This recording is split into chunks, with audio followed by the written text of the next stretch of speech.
Hello, I'm Darren. I'm from Movie Reviews 101, and today we're going to chat about Hollow Body, directed by Alex Kledjian and starring David Arquette, Luke Wilson, and Ali Gunino.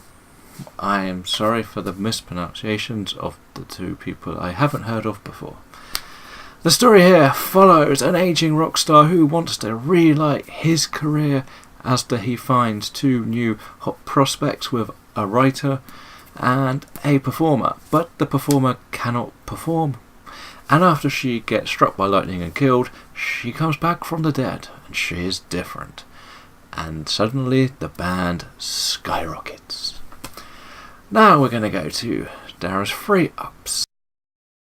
The 3 things I enjoyed most about this movie. And number 1 is, I have to say it is great to see David Arquette back again. We know that he has always had a bit of an oddball character.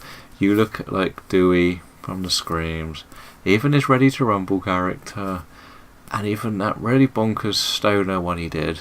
He always plays someone slightly weird but eccentric, and this is who he is. He's playing Jimmy, who is the aging rock star who has been living off the royalties of one song that keeps getting used. Dare I say he is basically Charlie Harper. That's the honest way of looking at it. It's fun to watch this character, and he is narrating the story.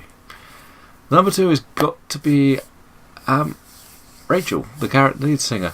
The fact is, we start off with quite a shy character, and she becomes more open and adventurous as the movie goes on because of the change. And the character arc this character goes on is probably the most interesting thing to watch. We get to see how different, we'll use the word different, she becomes when she comes back from the dead. And it shows almost like the switch that can happen in the rock industry when you have someone who starts quite shy and has to open up and become something bigger. This is a good evolution in the movie. The final one is, I think the settings are used really well. We get to basically see a party, another party, a few gigs, and everything feels like this kind of would be how an aging rock star would just decide to do a comeback. And we're always in a realistic position of, let's just party and do a few rock songs and drink and a few drugs, even though he shouldn't be. It all works really well for the movie. So there's the 3 ups. We have to go to my 3 downs, because I have to find something positive and negative. My first one is, I felt there wasn't enough music. Like, this is meant to be about a rock band, and apart from like the first performance when Rachel comes back from the dead, which is one of the best scenes in the movie, we kind of just have the songs overlaying anything that happens, and it's just, we could have had a lot more performance stuff going on here. It could have been quite a big sort of concerty type movie, but it's not taken away from the story. Of course I like the story. The other one is, this is very heavily advertised that Luke Wilson is a big part of it. He plays sort of like the record label manager. We can't say it's going to be we're not going to see him much in this movie. He's there and his character's important to what the band's trying to achieve.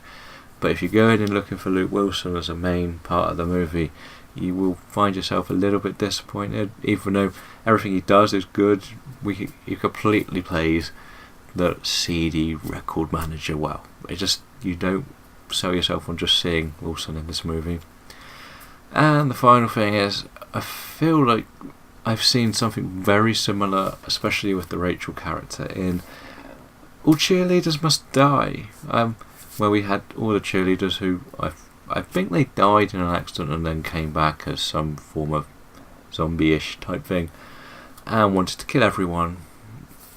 Yeah, it's kind of similar to what we've seen before. We know they were a shy couple of girls who became a big seductive person.